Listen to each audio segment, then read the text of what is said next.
They're connected. I'm going to begin our service today by singing a sailor shanty. There are many different types of sailor shanties depending on what tasks are needed to be done. Whether you're pulling up an anchor, whether you're trimming a sail, all those different things require different kinds of songs. This one is called A Boston Come All Ye. And in the evening when all the work was finished, people needed to relax. The sailors needed a relaxation, and their favorite method was singing. And the songs that they sang came from different places where they were from or different lands where they had visited.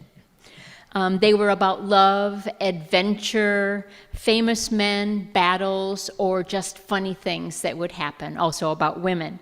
But this one is about fish, called The Boston Come All Ye, or Fishes.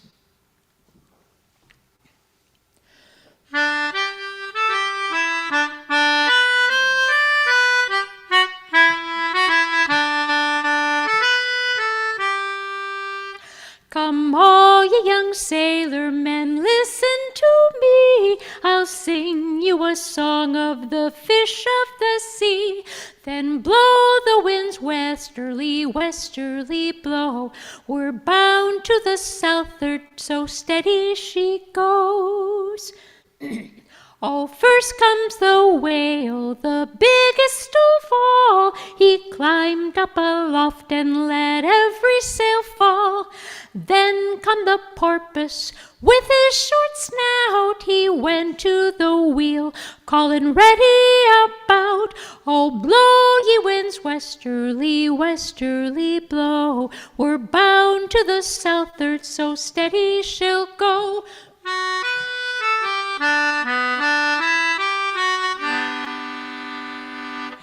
Then come the smelt, the smallest of all. He jumped to the poop and sung topsail haul. Last comes the herring, I'm the king of the sea. If you want any wind, I'll blow you a breeze. So blow ye winds westerly, westerly blow. We're bound to the southward, so steady she goes.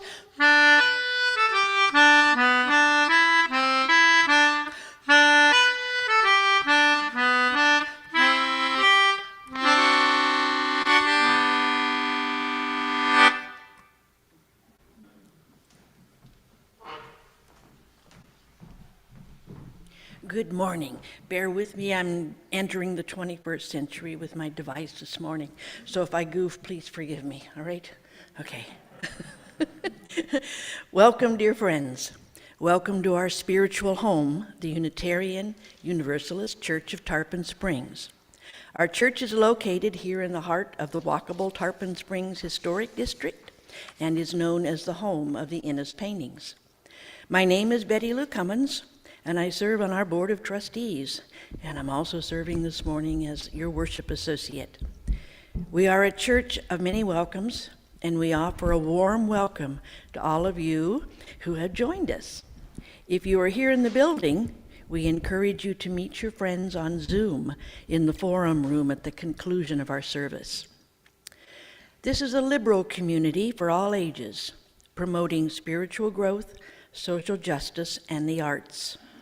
As such, ours is an active church, and everyone is invited to participate in any of our activities, whether you are a member or not. To learn about events, our church calendar is on our website, uutarpon.org, or you can discuss activities with our church members or our membership chair, who will contact you if we have your information. Although our children are not with us during the service at this time, we do have faith formation programming available with our gifted leader, Jami Cruz.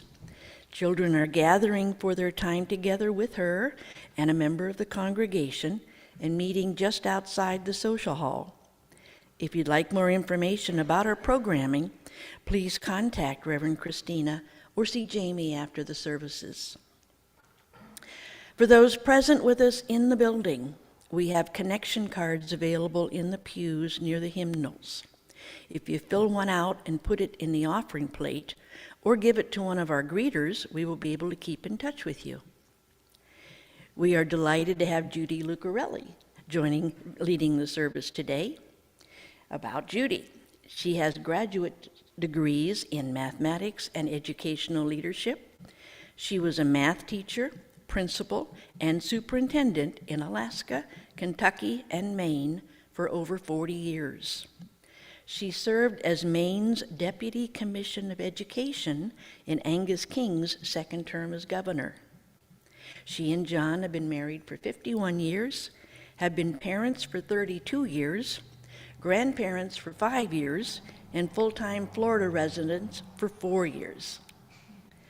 Music is provided by our music director, Bonnie Whitehurst. Bonnie will be singing throughout the service, and you are welcome to sing along wearing your masks to the songs and hymns. Again, welcome. We light our chalice with words from Audette Fulbright Folsom. This light we kindle is set in the lamp of our history. We inherit this free faith from the brave and gentle and fierce and outspoken hearts and minds that have come before us. Let us be worthy inheritors of this faith, and through our good works pass it boldly to a new generation.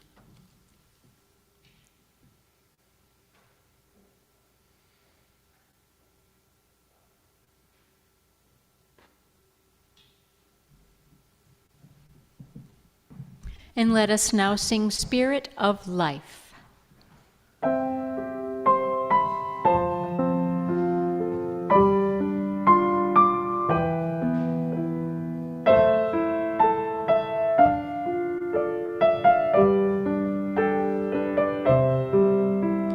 Spirit of life, come unto me, sing in my heart all the stirrings of compassion, blow in the wind, rise in the sea, move in the hand, giving life the shape of justice, roots root me close, sing, set me free, Spirit of life, come to me, come to me.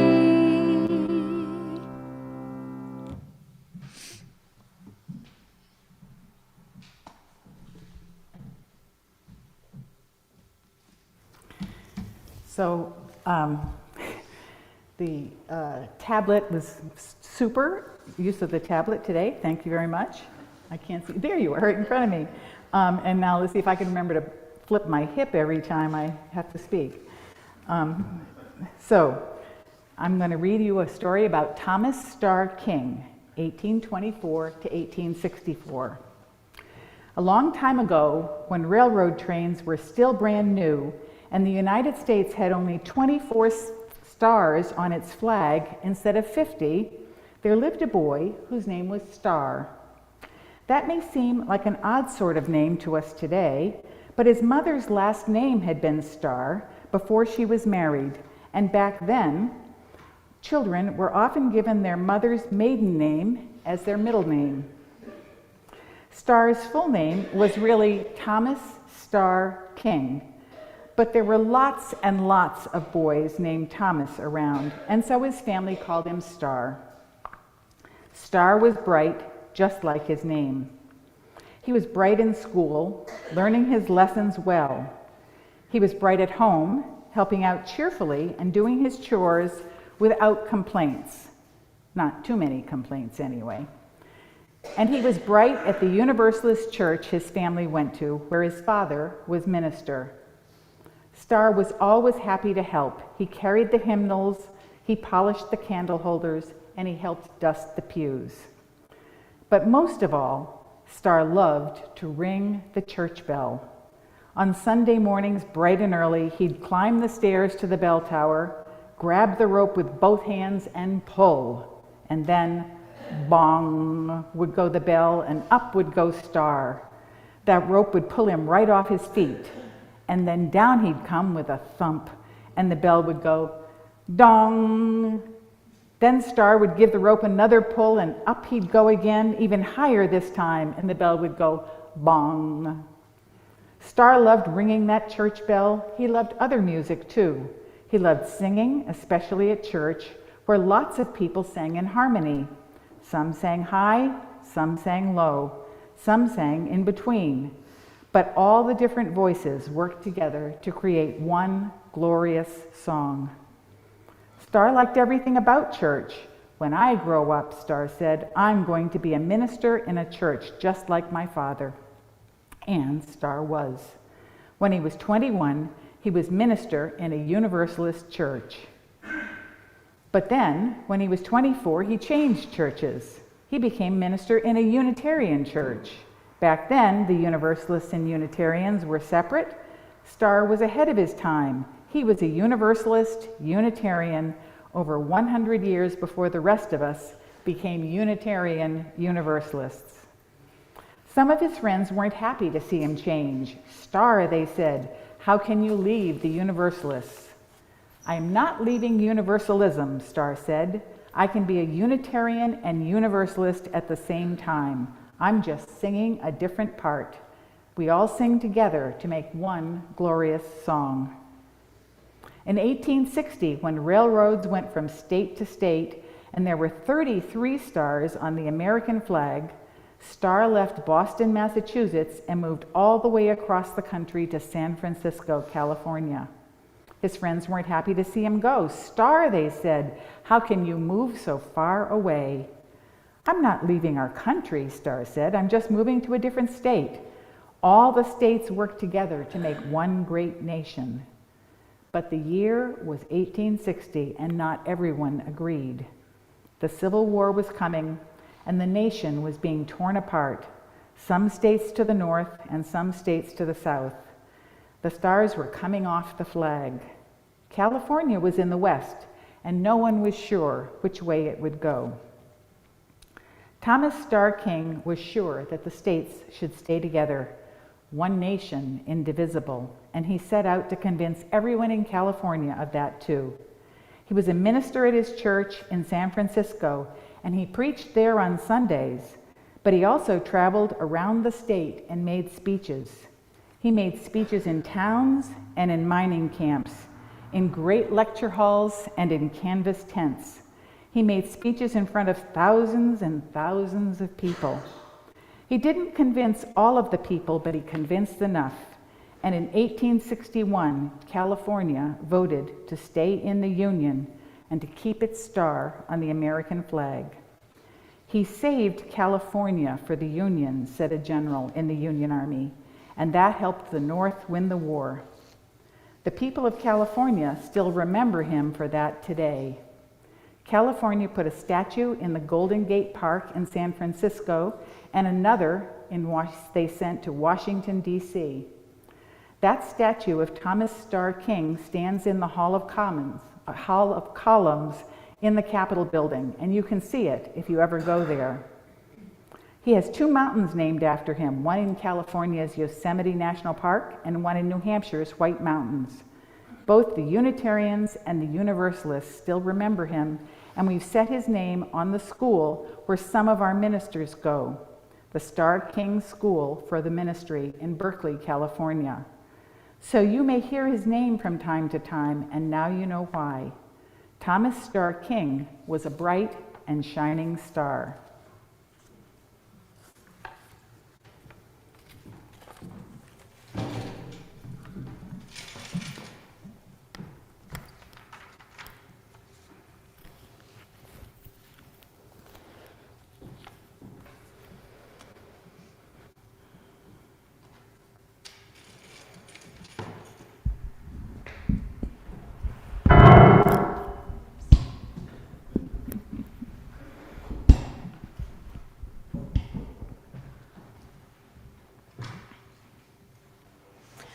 Battle Cry of Freedom is a song that was written in 1862 by American composer George F. Root.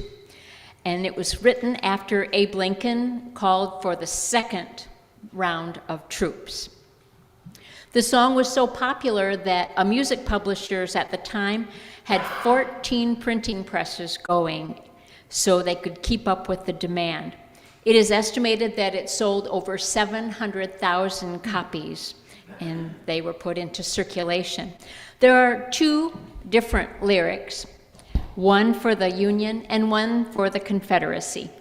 The Confederates would sing, "Our Dixie forever, she's never at loss, down with the eagle and up with the cross." And I will be singing the Union version.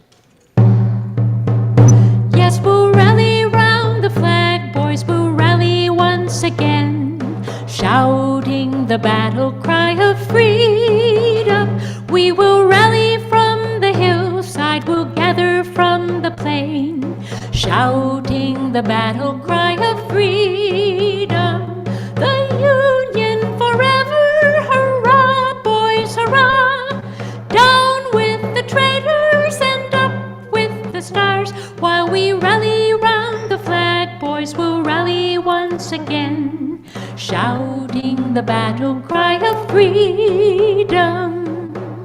We are springing to the call of our brothers gone before, shouting the battle cry of freedom, and we'll fill our vacant ranks with 1,000,000 freemen more, shouting the battle cry of freedom.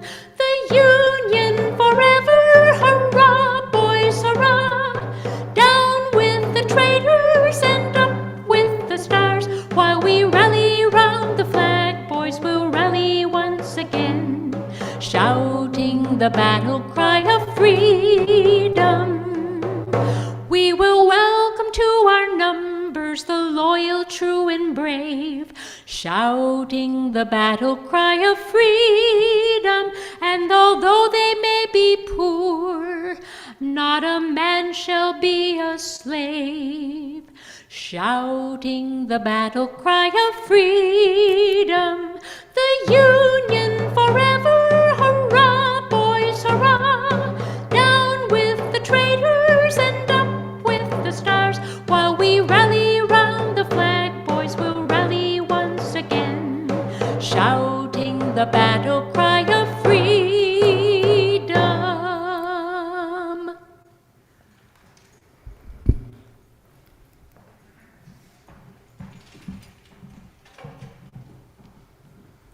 Now is the time in our service where we take our offering for the work and welfare of this church. Ours is a free faith which must sustain itself financially. Please go to our website, uutarpon.org, and click the donate button, or you may mail your offerings to the church at 57 Reed Street, Tarpon Springs, Florida, 34689. For those of you with us in person, we ask that you place your offering in the offering plates as they come around or as you exit the church. Thank you.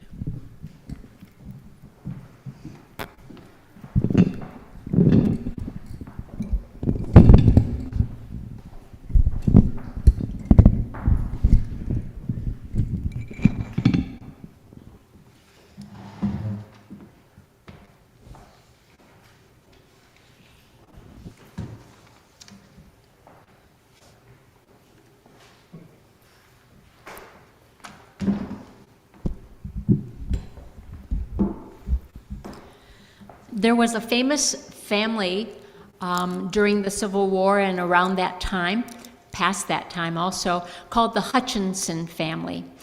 And they were just about the most famous ballad singing family in America. They used their singing and their popularity to further the causes of abolitionism, temperance, revivalism, but also especially they championed the Negro. They were a family of 13, and as they grew up and married, they had families of their own and broke off into tribes. They performed the best-known songs and hymns of the day Audiences flocked to hear their concerts in New York and Boston. People from Maine to Minnesota stood in line at music counters to get the next stirring or melancholy Hutchinson favorite to play and sing in their own homes. They used their influence to get published a famous song from the Civil War called "Tenting Tonight." The song was written by Walter Kittredge, who composed it on his violin during the evening before he was to be drafted into the Union Army in 1863. The song became a melancholy favorite with the troops on both sides as the war dragged on to its last days. However, because the song's mood was not a rah-rah sort of song like the one I sang before, it was rejected by a Boston publisher who was probably looking for another upbeat patriotic song like the Battle Cry of Freedom.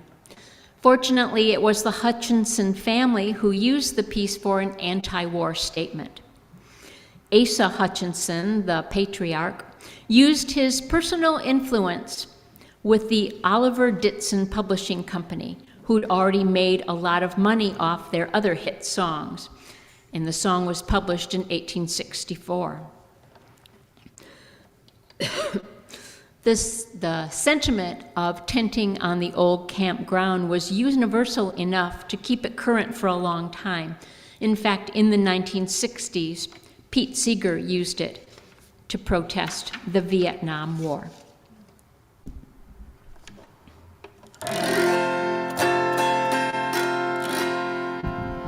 We're tenting tonight on the old campground. Give us a song to cheer our weary hearts, a song of hope and friends we love so dear. Many are the hearts that are weary tonight, wishing for the war to cease. Many are the hearts looking for the right to see the dawn of peace. Tenting tonight, tenting tonight, tenting on the old campground. We are tired of the war on the old campground. Many are dead and gone. Of the brave and true who have left their homes, others have been wounded long. Many are the hearts that are weary tonight, wishing for the war to cease. Many are the hearts looking for the right to see the dawn of peace. Tenting tonight, tenting tonight, tenting on the old campground. We've been fighting today on the old campground. Many are lying near. Some are dead and some are dying. Many are in tears. Many are the hearts that are weary tonight, wishing for the war to cease. Many are the hearts looking for the right to see the dawn of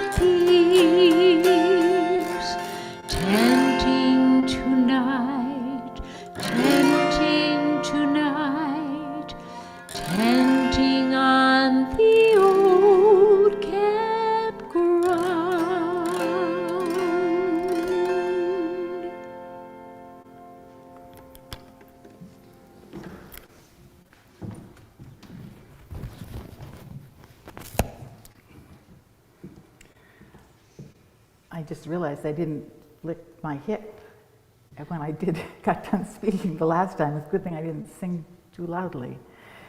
My reading today is from the Emancipation Proclamation.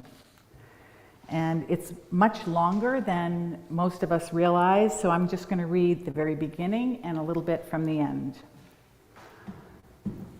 Whereas on the 22nd day of September, in the year of our Lord, 1862, a proclamation was issued by the President of the United States containing, among other things, the following, to wit, that on the first day of January, in the year of our Lord, 1863, all persons held as slaves within any state or designated part of a state, the people whereof shall then be in rebellion against the United States, shall be then, thenceforward, and forever free. And the executive government of the United States, including the military and naval authority thereof, will recognize and maintain the freedom of such persons, and will do no act or acts to repress such persons or any of them in any efforts they may make for their actual freedom. And then several furthers and herebys and wherefores I get to, and I further declare and make known that such persons of suitable condition will be received into the armed service of the United States, these are colored persons, as they were called at the time, to garrison forts, positions, stations, and other places, and to man vessels of all sorts in said service.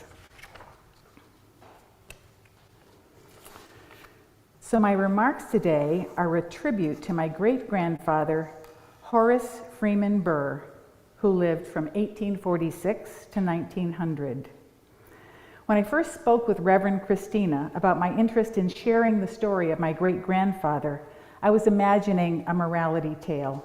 But as I researched his life, I decided I would just tell his story. My sources are a general history of the Burr family in America from 1570 to 1878 by Charles Burr Todd, a written account of the Wilderness Campaign by Lieutenant Colonel Seymour Hall, family stories told in a journal written by my grandfather Freeman Burr in 1950, which he entitled When Grandpa Was a Boy, referring to himself, and in a speech given by my mother when a dormitory at Eastern Connecticut State University was named after my great-uncle Henry Burr, as well as National Park Service records of the battles in the Civil War. The account of Colonel Hall was prepared in 1894, 30 years after the battles he described, by which time he was Brigadier General. My grandfather's journal was written for his grandchildren, though it was not discovered until 30 years after his death. My mother's speech was delivered on May 1, 1984. And when these records have conflicting dates, I made choices about which I think is correct. And I haven't sent this to any of my siblings in case they will tell me my dates are wrong. But I'm going to do it later today. Our branch of the Burrs can draw a direct line to the Mayflower, but family lore has it that the first person named Burr on this continent in our direct line was Jonathan Burr, who after serving as curate in Suffolk, England for 12 years, was banished from England to the colonies in 1639 because his religious views were too liberal. Mother noted with some satisfaction that the archbishop who banished Jonathan Burr was later beheaded as a zealot. But that is a tale for another day. My grandfather Burr wrote of our family, "Our feet are planted deep in the spring mud of New England, and we have left our footprints and our wheel tracks on most of her highways and byways." The seventh generation of Burrs in the New World included Henry Thomas Burr. He was the first Unitarian in our family. In the 1830s, he moved from Boston to Bucksport, Maine, married Sophia Blood, and had 3 children, Edward, Sophia L., and Horace Freeman, my great-grandfather. Horace was born in 1846 in this seafaring town. During his childhood, his father left home twice to travel to San Francisco in search of gold. I have Henry's journal of his first trip in 1849, which describes in detail every day on board ship and ends when they came in sight of San Francisco. No mention of his adventures there or of the return trip to Boston. It just stops. On the ship's passenger list, he is identified as lumber dealer of Charlestown, Massachusetts. Charleston is across the Charles River, north of Boston. When Horace was 14, he shipped out as a cabin boy on the Panther, the square rigger on which his older brother Edward served as first mate, hence the sea shanty that we had to start the service. Horace stayed in this role for 2 voyages, taking ice cut from the Penobscot River in Maine and packed in sawdust around the Cape of Good Hope to Calcutta and returning with jute and indigo for the Boston market. While this sounds like an amazing adventure for a young boy, my years as teacher and principal of middle school boys make me wonder just how restless a boy he was that his mother would send him away from home on such a long and dangerous journey, not knowing if she would ever see him again. ADHD was not a label then, but I can imagine Sophia saying to Henry, "I have had it with his naughty ways, send him to sea with his brother." Or maybe Henry, at the time, was on his second voyage to San Francisco, and she said to Edward, "Please take him away." Or maybe it was just that Horace had a burning desire for ocean adventures, such as his father and older brother had experienced, and she wouldn't let him go until he turned 14. This marked the end of Horace's formal education. There's nothing written about his life on ship for the next 2 years when he returned to Massachusetts. On September 9th, 1862, at the age of 16, Horace enlisted in Company E of the 47th Massachusetts Infantry in the Union Army. They moved to New York on November 29th and boarded the steamship Mississippi on December 21 for the journey to Louisiana, where they occupied the defenses of New Orleans after the capture of the city. I have no record of his 2 years as a private, but on April 13th, 1864, at the age of 18, for distinguished action in the field and meritorious conduct, he was commissioned to the role of captain of Company F of the 43rd Regiment of Colored Troops. He joined his newly formed regiment under the command of Lieutenant Colonel Seymour Hall. The Emancipation Proclamation, issued by President Lincoln on January 1st, 1863, provided the first authority to give the colored man military employment, though it did not explicitly address bearing arms in combat. This was followed by an act of Congress on March 3rd, 1863, allowing freed slaves of African descent to serve as cooks and assistant cooks in the military. As limited as this was, the Confederate Congress reacted on May 1, 1863, with an act that stated that any officers commanding Negroes or mulattoes would be immediately executed upon capture. On February 24, 1864, Congress passed the Draft Act, establishing the drafting of male colored persons and providing for payment of $300 to northern slave owners for each colored man drafted. It's beyond the limitations of my skills as a researcher of history to figure out why there were still northern slaveholders over a year after the Emancipation Proclamation. With this limited federal authorization, 186,097 colored men were drafted, and the United States colored troops were formed. Colonel Hall notes that the draft of colored troops was not universally welcomed by Union officers, even among those he regarded as the most gallant and distinguished. His own commanding officer said he was sorry to lose such a fine officer as Hall, and even more sorry that he was going to lead a regiment of Negroes, that it was a disgrace to the Army to make soldiers of them. To which Hall responded that there was need for good soldiers and that such would not disgrace the service, whatever their color.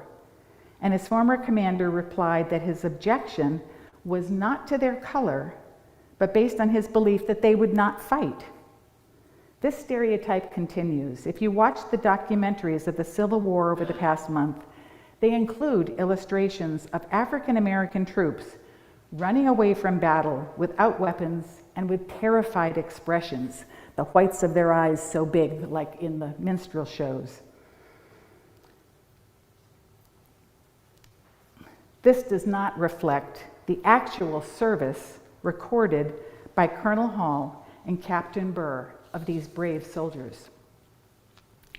Fortunately for the outcome of the Civil War, Colonel Hall, General Grant, and President Lincoln did not share the beliefs of so many Union officers. Hall writes, "But the fact that a great principle was involved caused many brave and patriotic officers and men to vacate high and honorable positions won by long and gallant service, counting it an honor to lead the black heroes, that they might aid in their own enfranchisement." Grant's Wilderness Campaign resulted in the capture of Richmond, the capital of the Confederacy, and ultimately the surrender of Lee. Grant welcomed the 43rd Regiment to join the Army of the Potomac for the Wilderness Campaign. The 43rd faced enemy fire within a month of its soldiers joining the Army, and almost every day from May 5th through July 1864, as well as several more battles until the middle of April 1865. Hall was near Philadelphia to take up his command on April 2nd, where Captain Burr reported for duty on April 13th. And by April 18th, there were 6 full companies of soldiers in the 43rd Regiment. Hall conducted rigorous training of his new recruits, and on April 25th, after marching from Annapolis, they were received with loud and prolonged applause by a crowd of spectators due to their excellence in appearance and the manual of arms. From there, they proceeded to join Grant's Wilderness Campaign. General Meade was among those that objected to colored troops, and as a result, the 43rd Regiment was often slighted, such as Hall waking at 3 a.m. one morning to learn he had not been informed that there had been orders to move out, and only the 43rd was still encamped. In spite of such tactics, the colored troops fought bravely and were recognized for their discipline and effectiveness in the field. Once they had proved themselves in combat, they were welcomed into the Army of the Potomac by the very officers who had just a few weeks earlier said that the colored troops would never be part of this army. General Meade remained unconvinced, however. The 43rd was positioned to the far right of all other regiments, and Company F to the far right of the 43rd, which meant that they were more exposed to enemy fire. When they crossed the James River, they were the last regiment to cross after all of the bridges had been destroyed. So they had to cross by ferry boat, a particularly exposed position.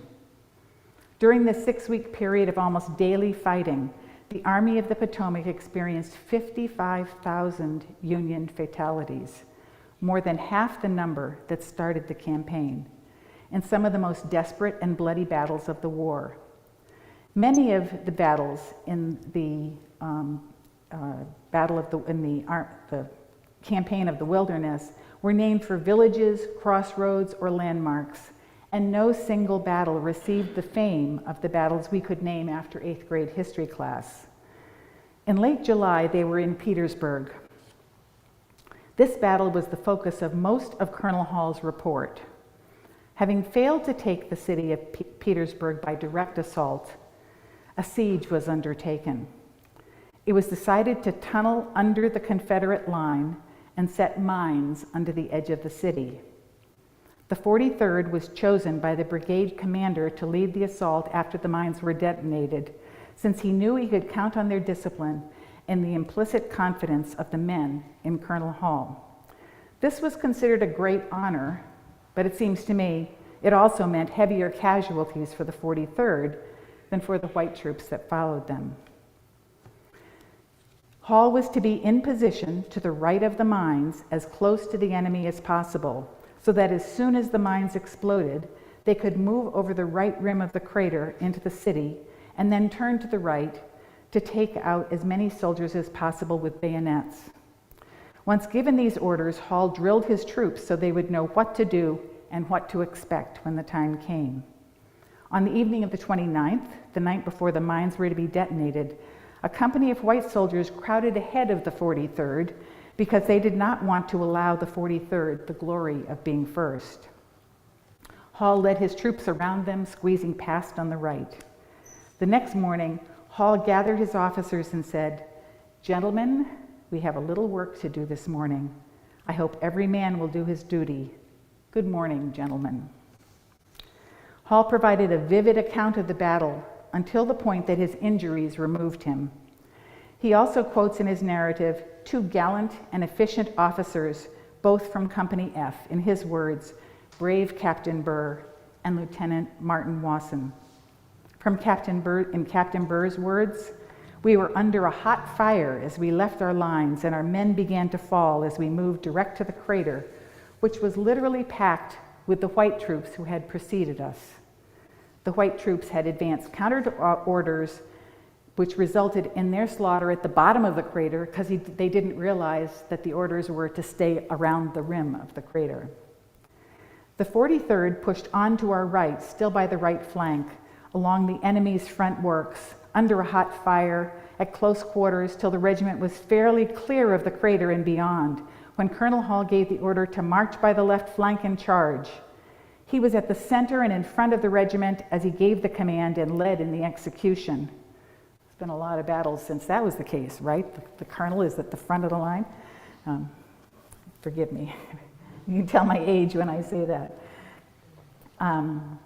Adjutant O'Brien was near him, as we faced to the left, I saw the adjutant spring forward, then drop. Our regiment went over the works at the command so quickly that a great number of the enemy were unable to escape, and we captured certainly not less than 100. One squad of about 10 gave up their arms to me, and I saw groups of them scattered along the regiment and going to our rear. The colonel next reformed the regiment in the entrenchments we had captured, and there were none of our troops in front or to the right of our regiment in those lines that day. I'm very sure that the 43rd might have shaken hands with the Rebs in the works beyond had the proper frame of mind existed on both sides. Word was soon passed along that the colonel had been wounded and taken to the rear, his final order being for the regiment to keep steady.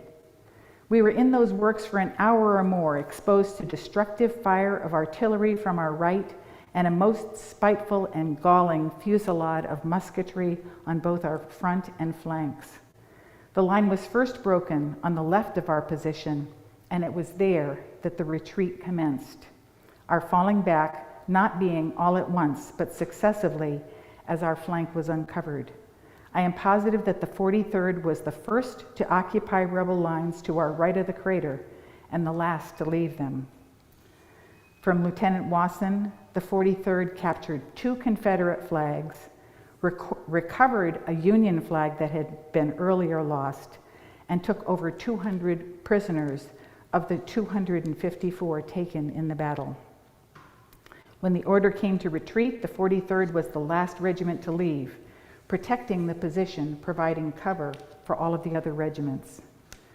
General Meade later attempted to blame the colored troops for the failure to take Petersburg that day, but his account was overridden by all officers present for the battle. Colonel Hall was promoted to brigadier general and assigned to oversee Camp Casey while the amputation of his right arm healed. He returned to lead his regiment in the capture of Richmond. Captain Burr's leadership of Company F continued to the following battles: Weldon Railroad, August 19th to 20th, Poplar Grove Church, September 29th to October 1st, Hatcher's Run, October 27th to 28th, a heavy skirmish on the Bermuda front in December, Farrer's Island at Dutch Gap Canal, January 25th, now in 1865. The fall of Petersburg, they came back to Petersburg and took Petersburg on April 2nd. The capture of Richmond, April 3rd. The pursuit of General Lee, April 3rd to 9th. And the surrender of Lee and his army at Appomattox Courthouse on April 9th. They were on duty at Petersburg and City Point until May 30th, and then were moved to Texas, which took about 20 days, mostly by boat. And then they were on duty on the Rio Grande until October, when they went by steamship back up the East Coast. Captain Burr also served as a member of the General Court Martial at Headquarters, 1st Brigade, 4th Division, 9th Corps. When President Lincoln's body lay in state in the rotundo of the Capitol building, Captain Burr was in the honor guard, and his sword, wrapped in black bunting, hung over the fireplace of my great-uncle Henry's cottage down the lake from my grandparents in Wayne, Maine, during my childhood. Then I lost track of this cool sword. Probably other great-grandchildren thought it was a cool sword, so that's why I'm not sure if it stayed there. In the words of his commanding officer, Captain Burr, whose company won true distinction on account of good discipline, excellent deportment, and bravery in action, is greatly esteemed. And General Hall, once he wrote the story, inscribed the copy that I have of his written report of the 43rd to Captain Horace F. Burr, 43rd Regiment, United States Colored Troops, whose gallantry and efficiency in camp and field are well remembered, from his commander in battle, companion in arms, and friend, H.S. Hall. Captain Burr with his regiment was discharged from service on November 30, 1865. He was just 19 years old. Was this the end of adventure for young Horace Burr? After the war, he returned to Boston and entered the office of N.J. Bradley to study architecture. He stayed with this firm for several years, then started an independent practice. After the Great Boston Fire of 1872, which still ranks as one of the costliest property fires in American history, Horace returned to Bradley's until 1882, and then to Peabody and Stearns until 1893, when he formed a partnership with Lyman Size until his death in 1900. Horace designed a bridge over the Charles River connecting Boston and Charlestown. At the time, it was it was a long span bridge, one of the longest span bridges in the world. And family lore has it that he was a semi-finalist for the design of the Boston Public Library, but semi-finalist doesn't get your name on a plaque anywhere. He was most known for redesigning and rebuilding the Houghton and Dutton building, a 5-story building on the corner of Tremont and Beacon Streets in Boston. It was a 5-story building that they rebuilt as a 10-story building, while a department store remained open on all 5 floors of the building throughout construction. I added a gym and some offices to an elementary school once, and that gave me so many sleepless nights. I just can't imagine what this must have been like going up. He was frequently brought in by other firms when a particularly difficult engineering problem arose. The more difficult, the more he enjoyed it. Colleagues learned to love the sincere and unpretentious soul of the man. On June 12, 1873, at the age of 27, just turned 27, he married Susan Lydia Sawyer, and together they had 3 children: Henry, born in 1874, Freeman, my grandfather, born in 1877, and Etta, born in 1880. It was most challenging to learn Etta's name, as my sources all said, and a daughter. Horace and Susan valued education for all 3 of their children. Henry and Freeman graduated from Harvard, and Etta attended the Pratt Institute of Art in New York City. The daughter went the furthest from home to go to college. Couldn't take her laundry home every weekend like the sons could. Yeah. Again, my bias. My grandpa Freeman remembered as a child in Medford, Mass, the family climbing up High Street, led by his father, to go to the Unitarian Church every Sunday for services. That church thrives today in the same location, about the same number of members as we have. Freeman wrote that they saw little of their father on work days. He was an indefatigable worker and spent long hours over his drawing board with T-square and triangle. Not infrequently, he brought home long rolls of plans and worked on them far into the night. But on days that he did not walk, Horace took his sons on long walks in the countryside, picking up chestnuts to roast, stopping at a spring for a drink of cold water, teaching them to fish in the many small ponds in the area. Freeman described in detail summer visits to visit cousins on a farm in Maine, traveling by train into Boston, then boarding a steam-powered side-wheeler for an overnight trip to Bangor, then a farm cart across the river in Bangor for the final 9 miles to East Holden. The town boys had many adventures with their country cousins on the farm, including fishing for pickerel and trout, cementing their lifelong love of fishing. The rambles in Massachusetts and the visits to rural Maine laid the foundation for my grandfather and his older brother to become naturalists and geologists, which in those days involved a lot of walking through the countryside with backpack and rock hammer. Horace died at age 54, young even then. He was in the habit of taking time between work projects to roam the countryside for weeks at a time, often without giving the family warning and without communicating while he was away. So when he headed out in late May of 1900, he was not reported to the police by his son Henry as missing until he had been gone for 5 months. His body was found a month later at the bottom of a small cliff. In his pockets were items identified as belonging to Horace: architectural drawings, a newspaper, wallet. Based on the date of the newspaper, it was concluded it was an accidental death within a few days of when he had left home. The newspaper account of his death said he suffered from melancholia and fainting spells. I have difficulty reconciling the descriptions of this much-loved family man, highly respected architect, and gallant young captain, with a solitary man given to wandering alone in the woods. It suggests to me that his experiences in the Civil War had a lasting impact that he never recovered from. And there was definitely an absence of melancholia in his sons and daughter, who lived full lives well into their 70s and my childhood. My grandfather ends his journal with the following.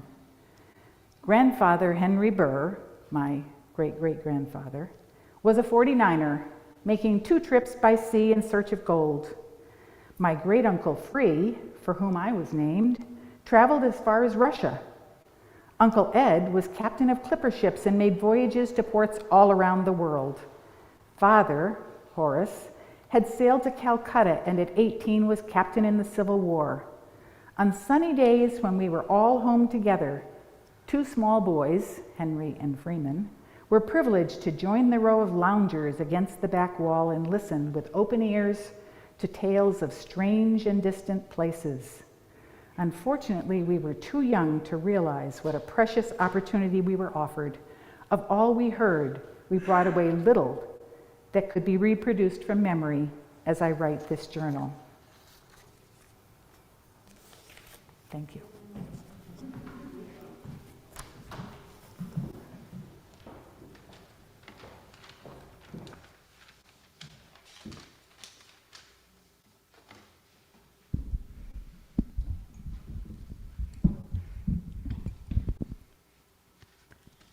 Judy requested the hymn, the Battle Hymn of the Republic, which is not in any of our hymnals, but it is by Julia Ward Howe and from 1861, and she used the tune, John Brown's Body Lies a Mouldering in the Grave.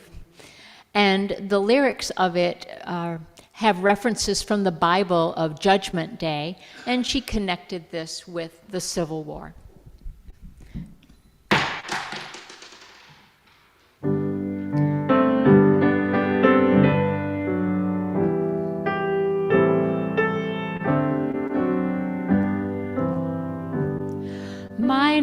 ears have seen the glory of the coming of the Lord. He is trampling out the vintage where the grapes of wrath are stored. He hath loosed the faithful lightning of his terrible swift sword. His truth is marching on. Glory, glory, hallelujah. Glory, glory, hallelujah. Glory, glory, hallelujah. His truth is marching on. He has sounded forth the trumpet that shall never call retreat. He is sifting out the hearts of men before his judgment seat. Oh, be swift, my soul, to answer him. Be jubilant, my feet. Our God is marching on. Glory, glory, hallelujah. Glory, glory, hallelujah. Glory, glory, hallelujah. His truth is marching on. In the beauty of the lilies, Christ was born across the sea, with a glory in his bosom that transfigures you and me. As he lived to make men holy, let us die to make men free, while God is marching on. Glory, glory, hallelujah. Glory, glory, hallelujah. Glory, glory, hallelujah. His truth is marching on.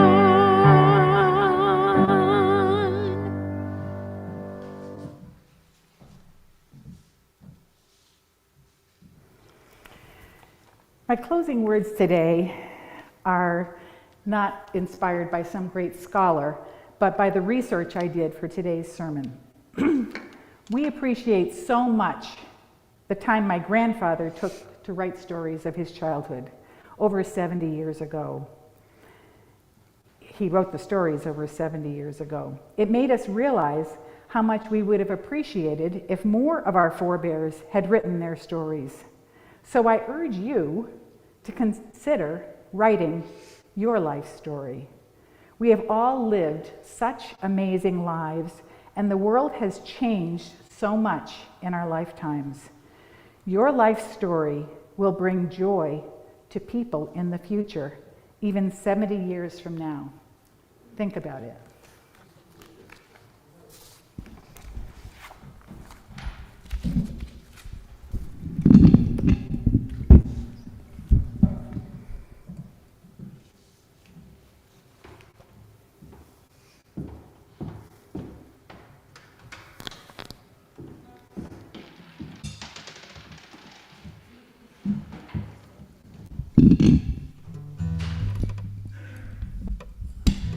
Toward the end of the Civil War, the Confederates were left largely with a diet of peanuts.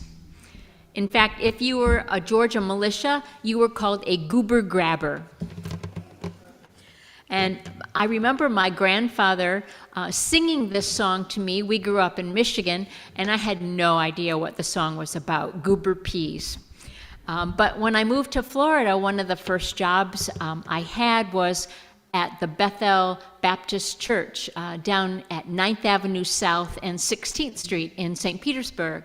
And on that corner, there was a vendor who sold boiled peanuts. And that was the first time I'd ever had boiled peanuts. So this is a song called Goober Peas.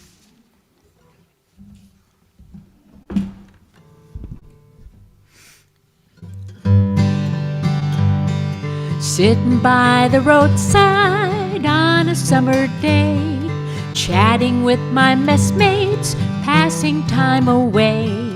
lying in the shadow underneath the trees. Goodness, how delicious, eating goober peas. Peas, peas, peas, peas, eating goober peas. Goodness, how delicious, eating goober peas. When the horseman passes, soldiers have a rule. Shout out at their loudest, "Hey, mister, there's your mule." But another pleasure enchanter than these, it's wearing out your grinders, cracking goober peas. Peas, peas, peas, peas, eating goober peas. Goodness, how delicious, eating goober peas. Just before the battle, General has a row. He says, "The Yanks are coming, I hear their rifles now." He turns around in wonder, what do you think he sees? The Georgia militia, they've been eating goober peas. Peas, peas, peas, peas, eating goober peas. Goodness, how delicious, eating goober peas. I think my song has lasted almost long enough. The subject interesting, but the rhymes are mighty rough. I wish the war was over, when free from rags and fleas, we'd kiss our wives and sweethearts and gobble goober peas. Peas, peas, peas, peas, eating goober peas. Goodness, how delicious, eating goober peas. Peas, peas, peas, peas, eating goober peas. Goodness, how delicious, eating goober peas.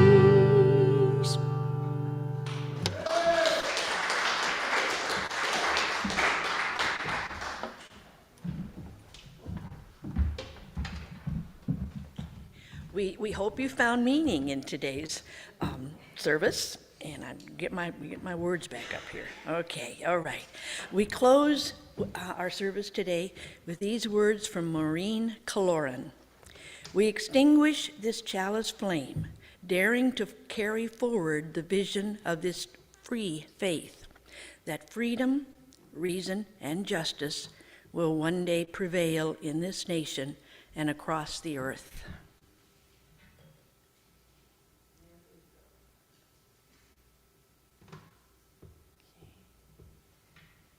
And in our announcements today, we're looking for volunteers to help with the voter registration tables.